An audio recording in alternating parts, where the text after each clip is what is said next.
So first we take our red yarn and then we will first make a slip knot and then chain 2. Here instead of making a magic ring, I am starting this way because it's easier for beginners. Now that we have made a slip knot, we will chain 1 and 2, and now we will work in the first chain and create 6 single crochets. This will be the base of the Spider-Man's head. Here I have completed the slip stitch and chain 1.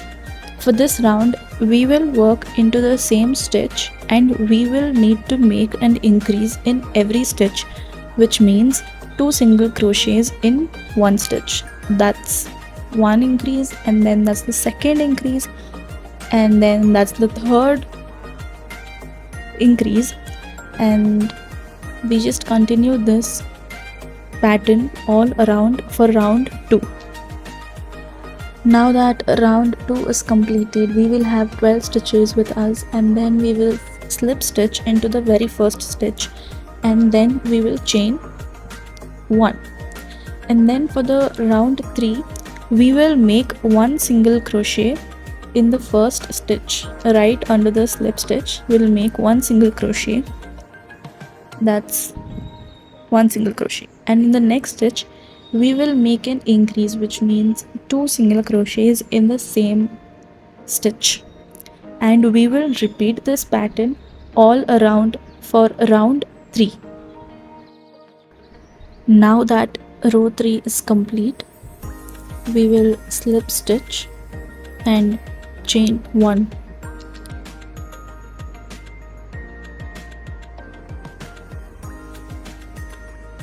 For the 4th row we will make 2 single crochets and followed by 1 increase. So 1 single crochet in the first stitch, another in the second stitch, and then 2 single crochets in the third stitch. That's 1 and 2.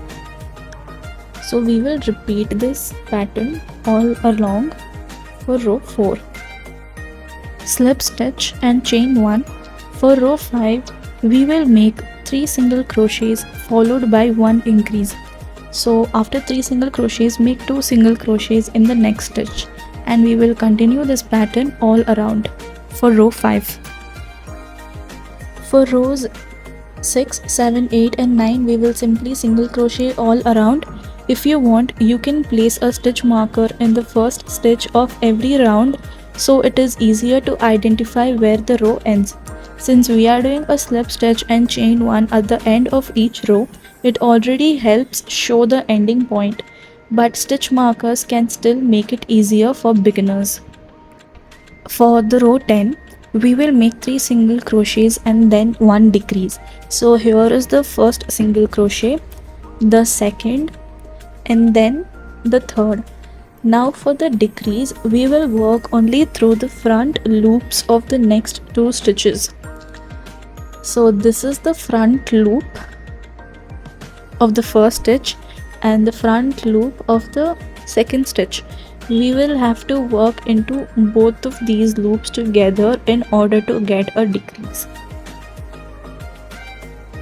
So we will insert your hook through the front loop of the first stitch and then the front loop of the next stitch. It might seem difficult to get through it since the yarn is thick, and then you will yarn over, pull through, and then 2 loops left, and then yarn over and pull through, and repeat this pattern all around. Row 11, we will make 2 single crochets and a single crochet decrease. So that's the first single crochet already made. This is the second single crochet, and we will proceed to make a decrease by inserting the hook into the front loops only of the next 2 stitches, and then we will continue the pattern.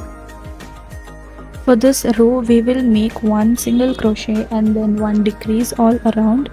Before closing, stuff the head using polyfill or cotton, whatever is available. For this row we will work only into the front loops since it's the beginning of the body.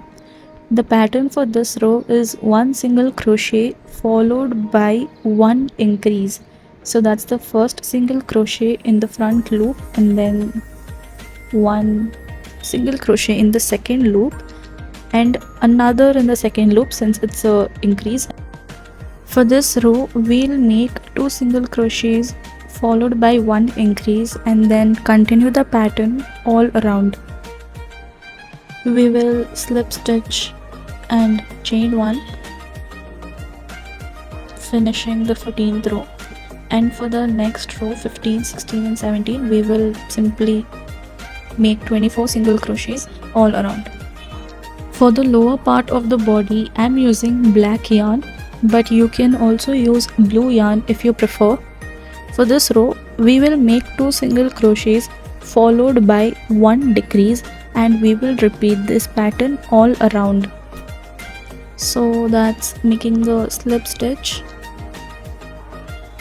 by ending the row 18 and chain 1, and for the 19th row we will make 1 single crochet and 1 decrease all around.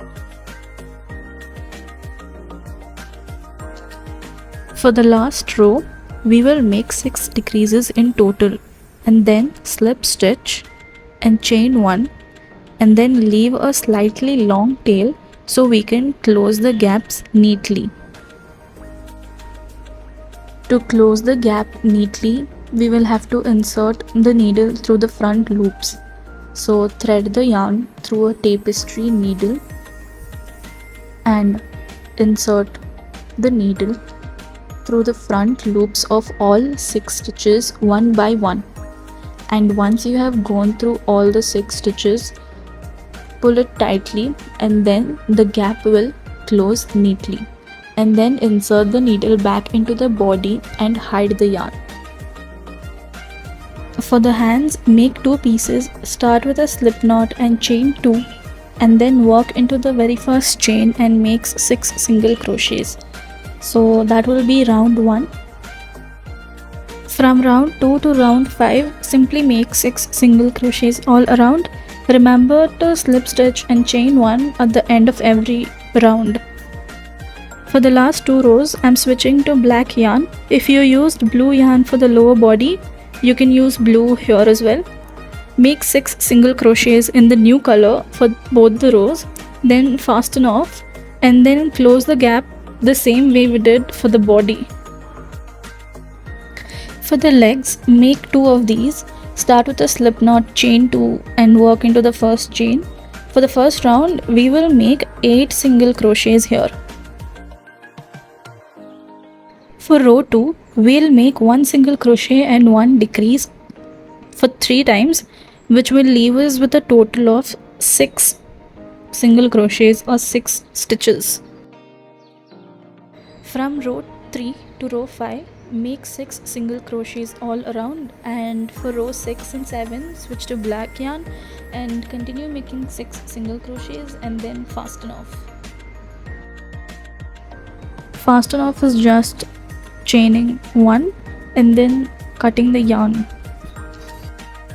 For the outer eyes, use black yarn even if you used blue for the body and hands. So start with a slip knot, chain 2 and then work 4 single crochets into the first chain. Don't slip stitch and just chain 1 and chain 2 and then turn the work. Now leave those first 2 chains from the hook and start from the 3rd chain. Make 2 double crochets in each stitch, which means double crochet increases. This will give us a total of 8 double crochets. And then just chain 1 and cut the yarn. Make 2 pieces like this. For the inner eyes, use white yarn. Again, make a slip knot and chain 2 and then work 3 single crochets into the first chain. Do not slip stitch and chain 1. Just chain 2 and then turn your work. And then insert your hook into the 3rd chain from the hook and make double crochet increases in every stitch. This will give us 6 double crochets in total. And then chain 1 and cut the yarn.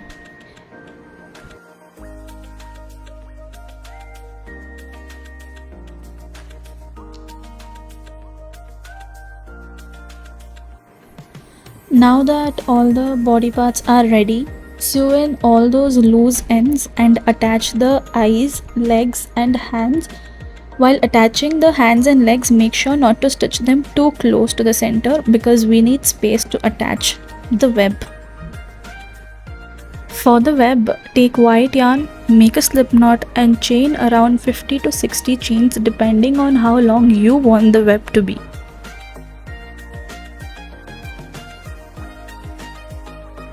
While stitching the hands and legs, don't sew the middle section completely yet. First attach the eyes and hands and legs, and then I will show you how to attach the web in between. Take the white yarn strand we made and tie small knots near both the ends. Don't tighten them too much. Then take a red yarn matching to the body color and tie it next to that white knot to secure it. And then thread the yarn through a tapestry needle and insert it through the middle of the body, pulling it through the back.